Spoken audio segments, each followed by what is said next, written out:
And here we are back for the second half. And I don't know if you heard it, but there was a little cha-ching kind of noise in the middle of all that. And that was me using my bribe to keep Bomber Dribblesnot on the pitch. Because if I hadn't, because he's using a secret weapon, that isn't that secret really, I mean it's quite obvious, look. Look. It's right there, isn't it? Because he's using a secret weapon, if I don't use a bribe, he is not allowed back on the pitch. But I figured he was pretty useful in that turn, and I do enjoy blowing things up. So, yeah, you know, let's try and keep him on the pitch. And as you can see, my opponent only has, what is that? 5? 1, 2, 3, 4, 5, 6 players. He only has 6 players remaining because, that makes no sense. Why? Oh, one of them's knocked out, right. One of them's knocked out. 4 of them are badly hurt. So surely he's got 7 players.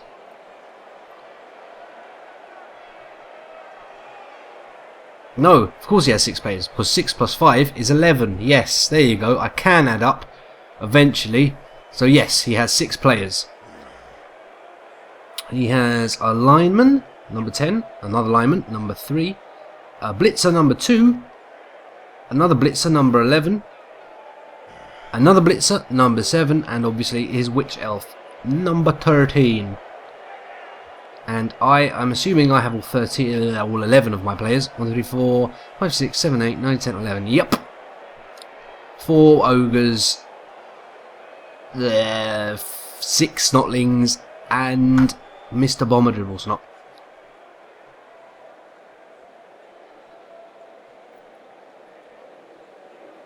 And as you can see, I set up quite defensively because we aren't as fast as elves, so if the ball does land at the back of the pitch, I do not want too fewer players there left to get it and not get over to the strength area, i.e. where all the 3 ogres are in time. So I decided to keep an ogre back there just in case I need a little muscle in our effort to get the ball. What I don't want is like a couple of snotlings at the back of the field trying to get the ball and then screwing it up, and then all my ogres at the other side of the pitch, or in the middle of it, and then potentially having the elves run in between the snotlings and the ogres, because then it will not take much for those dark elves to separate the ball from the hands of any snotling.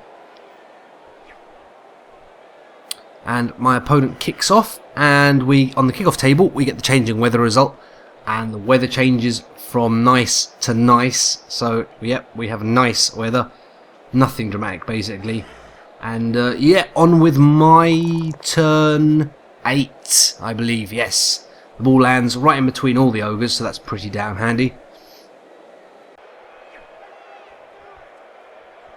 And I run up my number 11 just to stand next to the ball. I think I'm gonna, from what I recall, I'm gonna attempt to pick up the ball with my ogre here, which will be a 4+ with his agility 2, thanks to getting the add 1 modifier. So yeah, just in case he messes it up, I want snotlings around so it can land in some tackle zones. Most likely we've got enough people around the ball that our opponent will struggle to even get close to it, but you never know. So yeah, I go for an extra load of defense around this just in case we do mess that up.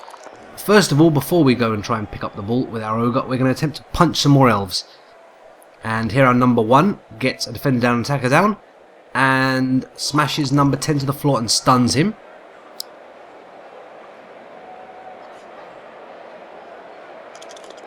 Number 2 now, failing his bonehead, which I'm going to let slide. It's alright that he's the middle one, because at least if they try and dodge past him, they have to dodge into the tackle zones of these other ogres that are on the outsides, basically 1 and 3. And number 3 is going to push back number 2. Am I going to use Bomber Dribblesnot first or pick up the ball first? I cannot recall. I'm probably going to use Bomber Dribblesnot first. Actually, maybe not, because it's really not too important that I bomb them. It's more important that I pick that damn ball up. Yeah. And we successfully pick it up straight away, rolling a 4, so that's good.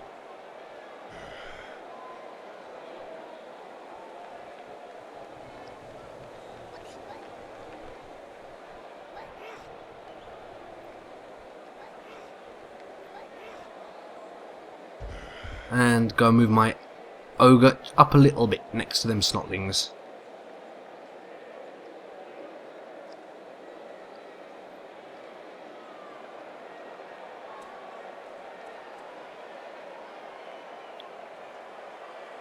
Run number 5 up a little bit.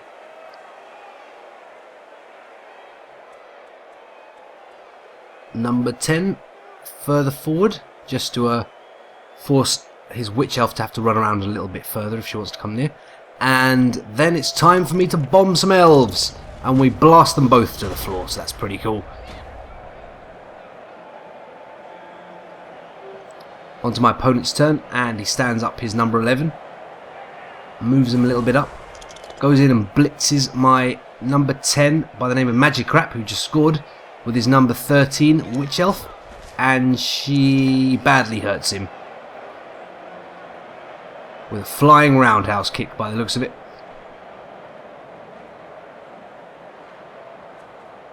And then runs over to the Bomber Dribble Snot to force him to stop his nonsense, most likely.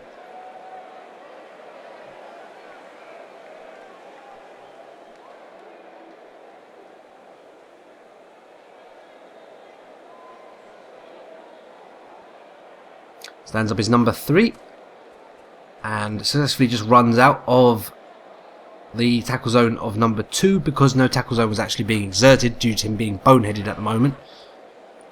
Puts his number 2 on his far right flank. As you can see, that's most likely where my number 4 Ogre is going to be heading. Attempts to GFI over to my number 8 with his number 7. Fails GFI, rerolls it, passes it. And so on to my turn 10.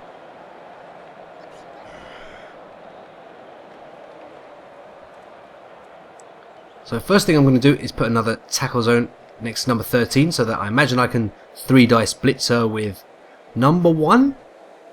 Seems like the obvious thing to do. Then if I can free up number 15, i.e. Bomber Dribble Snot, I can throw a bomb with him again.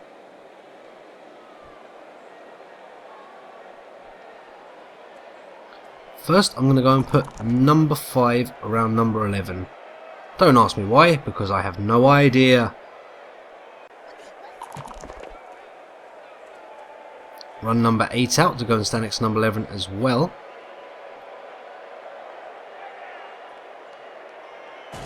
Oh, so it looks like instead I've gone to go and blitz number 11, ultimately.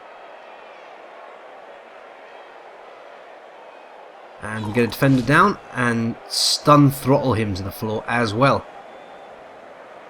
If we're not badly injuring them, we're stunning them at the very least, it seems, almost constantly.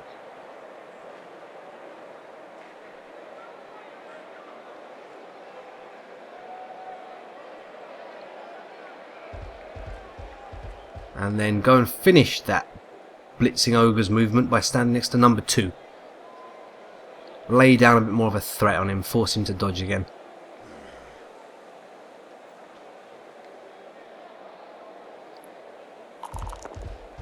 I go and run my number 3 up, stand next to the stunned elf on the floor. No particular reason, I guess, just to create a bit more of a cage to prevent number 3 from getting in easily, and number 10 as well. And go and stand my ball carrying Ogre senior agility trainer next to him. It's going to be a bit tough for them to get a good strike on number 4 now. Go and stand my number 13. And so it looks like I'm going to do an attack with Bomber Dribble Snot. But first I'll move my number 11 up just to close off that little bit of the cage. I still have yet to move my number 2, mind you. And he's going to go and plant himself in between 3 and 10. And now I do a 2 dice block with Bomber Dribble Snot, get a push and an attacker down, and shove that Witch Elf away.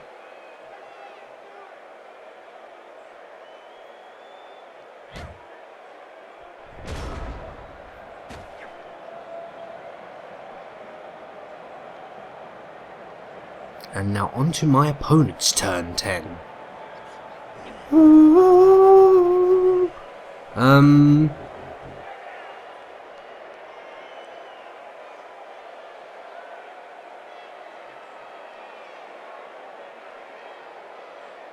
Stands up his number 10. Dodges out with his number 3. Just to prevent us from getting up the pitch that little bit more, though. 1 elf won't be enough since we can just blitz that one, so I imagine he's going to dodge out with his number 2 as well.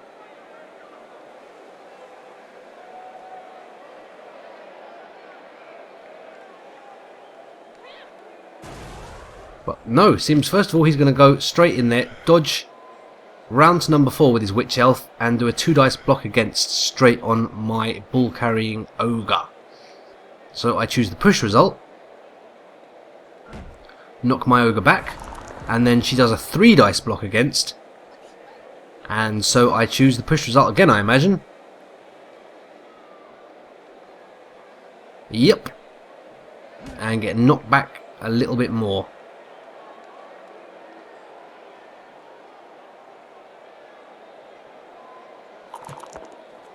My opponent then runs his number 2 around to take away the modifiers my Snotlings and Bomber Dribblesnot would be providing, and runs his number 7 into the back of my ball carrier. Which was a pretty successful turn considering he's only got 6 players. He did well there. But you can't just keep Ogres down so easily. First of all, I'm going to pummel number 10 with my number 2, get a defender down, punch him out of the way. Of course, we could just fail a bunch of our Ogres' boneheaded rolls here and potentially, potentially be screwed. It's not impossible, to say the least.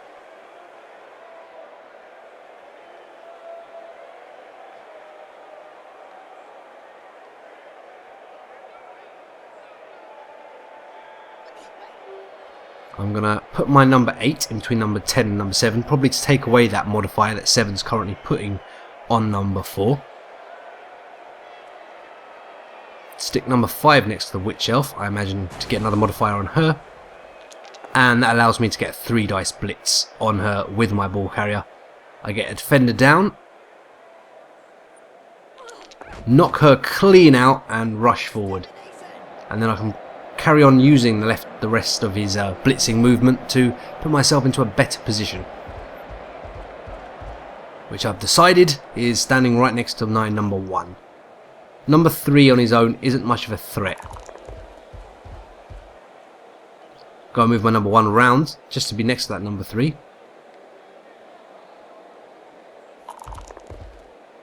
Put my number 3 there as well.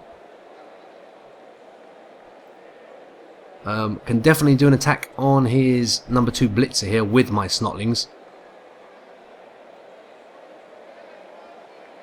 Yep. Get both down and attacker down. Decide to re-roll it since I've got loads of spare re-rolls. Get a defender stumbles and a push, so we will be knocking him over. And that does free up Bomber Dribblesnot, who I may very well throw a bomb with at number 7 most likely. This is basically the end of my turn. It doesn't matter if we accidentally hit number 8 in the process. Considering how short a pass this is though, it's got a very good chance of landing well. And boom! We knock number 7 to the floor, so excellent. It definitely helps having accurate on Bomber Dribblesnot as well.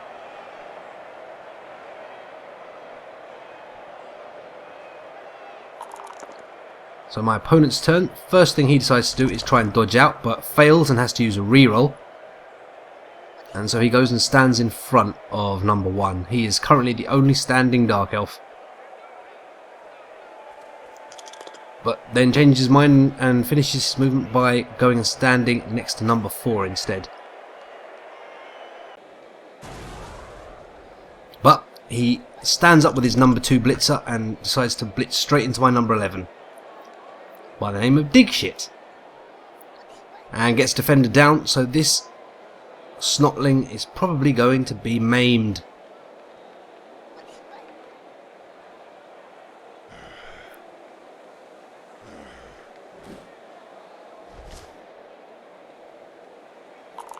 But no, Digshit has good armour and completely absorbs the blow and is ready to stand up next turn. Meanwhile, Simon, his number 2 blitzer, decides to go and stand around next to number 13 Wanky. And number 7 then jumps up, attempts to dodge out of the Snotling's tackle zone and gets tripped up. Not very Elves these ones. They are not doing their agility rolls to the best of their ability. They may be just humans dressed up as elves. Who knows? Who knows? Anyway, onto my turn. Onto my turn 12 as it goes. And yeah, I imagine I'll be punching some elves again. Whoa, I can only punch 2 of them, can't I? So, yeah. Yeah, 2 elves.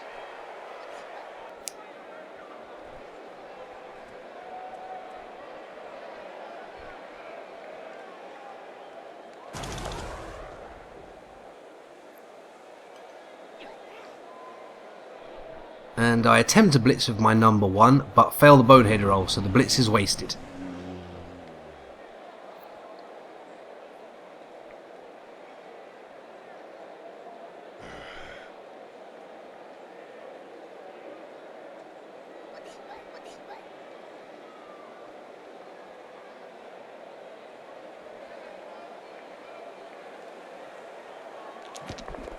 So I decided to move up my number 13 Snotling next to number 3 and then get a 3 dice block on him.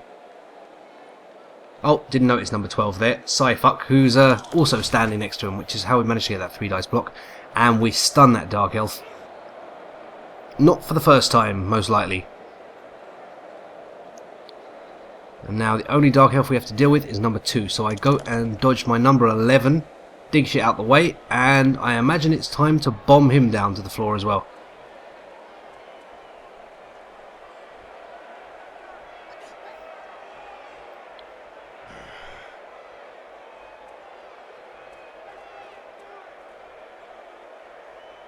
Number 8 Charwanker running down the pitch there, lending his support from afar, most likely, sort of thing, yeah. And number 2 as well. Head Vet and Vaccinator.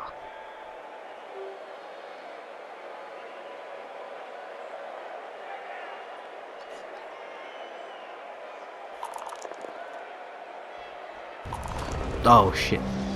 And then my Mr. Bomber Dribble Snot attempts to throw a bomb at number 2, eventually messes it up and blows himself up, but again he's alright, which is very unusual, but he is alright. He can get up next turn and dust himself off. Number 2 runs over and blitzes into number 13. Gonna push my Ogre, most likely, though actually no, of course not, because I have sidestep, so that does not work. So he knocks over Wanky, but Wanky throws himself over to the right and is not forced to push out number 4. Even if he was, though, it wouldn't really force much, you know. There's no way he could then get to number 4.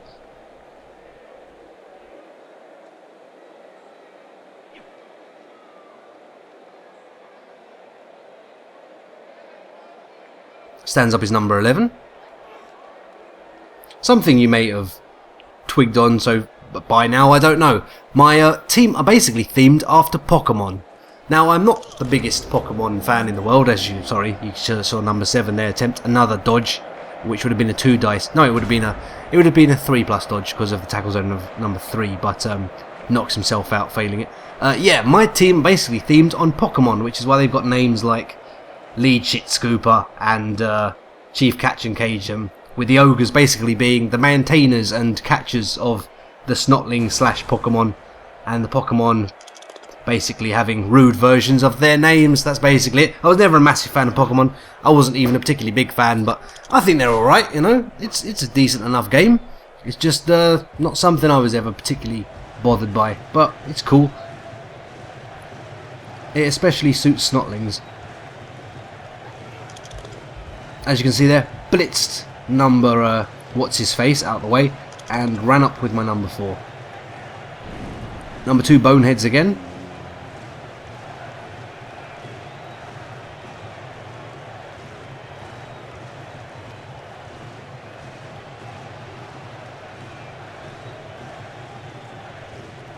And from here on out I'm basically just securing number 4, just making sure that I can't have any more of those 2 dice blocks against made on me, because it's not unusual to have Defender Stumbles roll twice or whatever. You know, it's not like it's impossible for him to knock my Ogre down.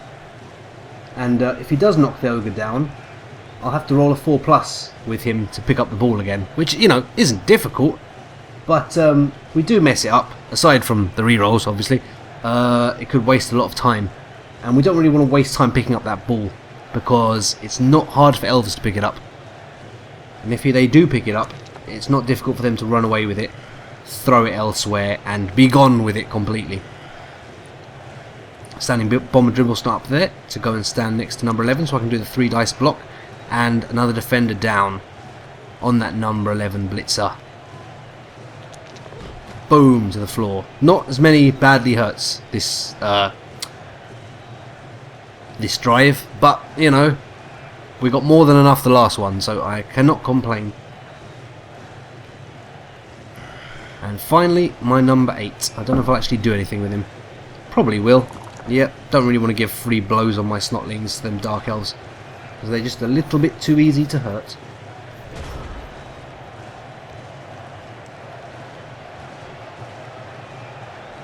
My opponent stands up his number 3.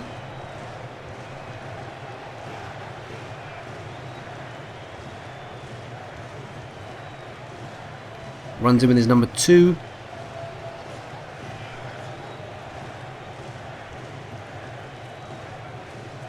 Gonna run around to the side with his number 10. Kind of surprised he didn't stand next to the Snotling, since if I didn't score, at least he'd give himself a free attack against him. But I could swarm him with Snotlings and then it's hit with that Snotling. And yeah, his number 11 blitzer is going to try and blast down Digshit, whose armor has held up previously and continues to do so amazingly. So yeah, this is clearly the thug among Snotlings. He's a hard bastard. He doesn't mind who he gets hit by. He can take it. He can take it. I need to remember that about him. Need to use him as like an ogre roadblock, since he's clearly hard as nails.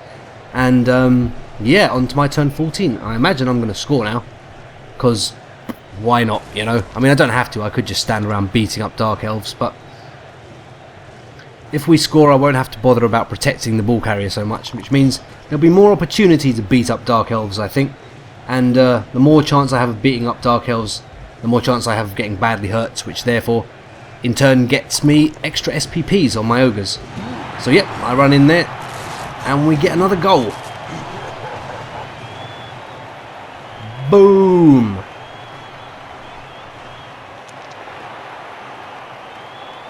Okay, and all 3 of his knocked out Dark Elves return to the pitch. And I think there's just one snot. Nope, I see 2 Snotlings, one behind that flag, I think. Yep, and 2 of our knocked out Snotlings. So everyone that was knocked out returns to the pitch. Time for Bomber Dribble Snot to leave now, though, because we do not have another bribe. He's been damn useful this game, I think. Knocking out those, or at least knocking to the floor, quite a large amount of Dark Elves. May have not hurt any of them, but I think he knocked out one actually. But still, that doesn't matter. So long as he's keeping them on the floor, they can't catch balls and be quite as annoying with that high movement they'd otherwise be able to utilise.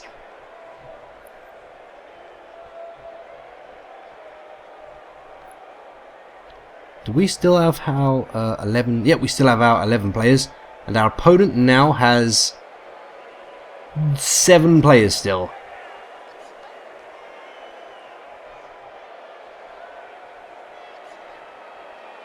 So our opponent still has 2 turns in which he can possibly get a goal, which, you know, is not too difficult at all when you've got Dark Elves with their movement 7.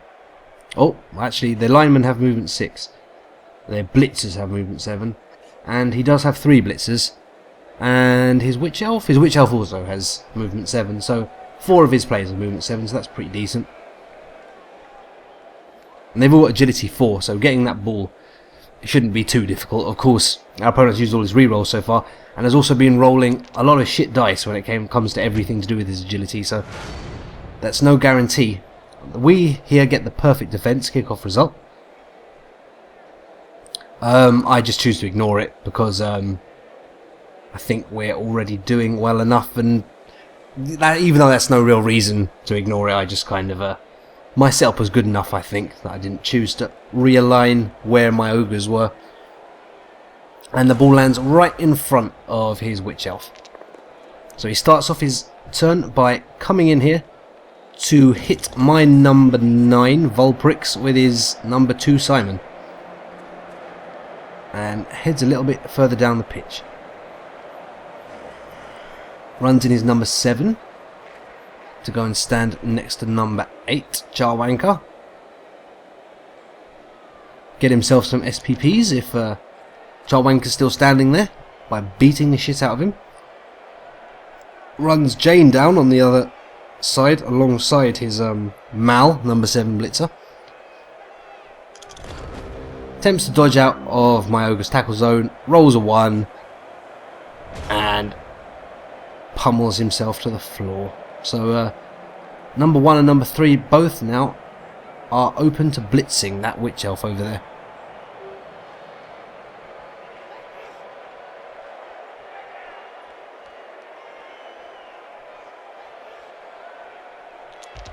So the first thing I'm going to do on my turn 15 is move number 1 over to that witch elf.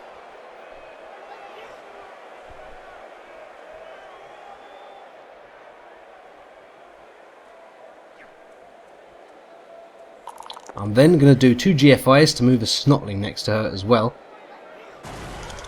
I've got 2 rerolls left. I wanted to come in here and 3 dice blitz number 13. I attempted to do so, failed the bonehead, re-rolled it but failed it again, so then I proceed to move in number 5 to stand next to the bull, just to put a few more tackle zones next to it.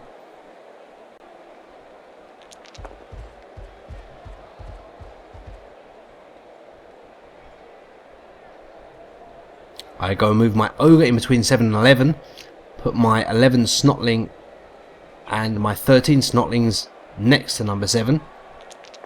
And then that allows my number 8 to go and smash number 7 to the face. He gets defender down. Doesn't injure him, but he does knock him back into the Ogre's tackle zone still and away from the Snotlings ones. And then number 12, Sci-Fuck is going to go and just stand slightly in front of number 2. But not so close to him that he can be maimed. And my number 2 goes and rolls a both down and a pushed result, and I choose the both down in an effort to hurt the Dark Elf. Unfortunately, however, number 2 himself gets stunned. And on to my opponent's turn 15. He picks up his number 10 and goes and runs next to the bull. Goes in with his number 9 to blitz number 5. But number 9 is a loner. But that doesn't matter, he's got a defender and 2 push results, so he's going to pummel my snotling to the floor, who promptly gets stunned. And now there's 1 less tackle zone next to that ball. Or at least 1 less active tackle zone next to the ball.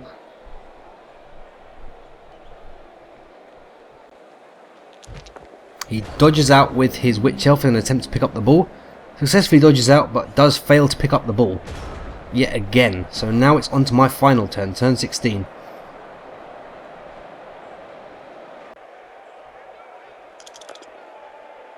So the first thing I try and do is move my number 3, who proceeds to bonehead again. He just has no idea what's going on right now. And I run up my number 11, who's going to go and stand next to number 2. For reasons I'm completely unaware of, because there is literally no point in this as far as I can see.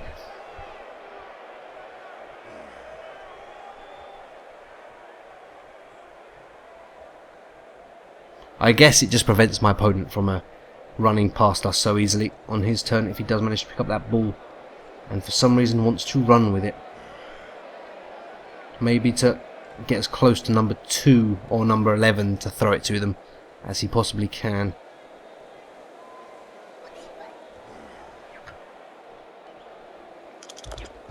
And then I move my number 4 down the pitch. Probably should have stood him next to number 11, just to put an extra tackle zone down there in case they manage to pick up the ball and attempt to throw to him. But instead I'm going to... I see. So I'm going to run down the pitch and try and throw my number 11 as close to that ball as possible. But that achieves nothing, well, apart from stunning number 11. And that's dig shit. He's a hard snotling, so number 4 must have really just throttled him to the ground with that throw. Must have literally aimed at the ground with his face. Meanwhile, number 1 is going to blitz and try and knock down his witch elf, but he doesn't. He gets a defender stumble. She has a dodge skill, so he just knocks her back. I knock her back into the ball though, in an effort to have it hopefully land in a more favourable place, and it does. It lands further closer to my opponent's side of the pitch. I then run in and pick up the ball, do my 2 GFIs, and am 1 space too far to actually score. and it's onto my opponent's turn. It doesn't really achieve much, but it does get the ball as far away as from my opponent as possible, and it can also set up a very particular thing. My opponent runs in there with a non-blitzer. He rolls 2 defender stumbles and a pushed. He has no re-rolls. What does that mean? It means he's going to roll a push result. And I have sidestep. So what does that mean? What does that mean? That means I'm going to sidestep into the motherfucking touchline. Boom! And yeah, so that was pretty damn cool. That was pretty damn cool. My opponent simply rolled a 1, 2 or a 6 on any of his dice. He could have avoided that, but he rolled pushes and defender stumbles, so shablam, we get an extra goal out of that. So that was pretty damn sweet. Good game. Out to whoever you are out there, if you happen to be watching. I think his name was Evil Smirk, and he was a nice dude. He was a nice fella.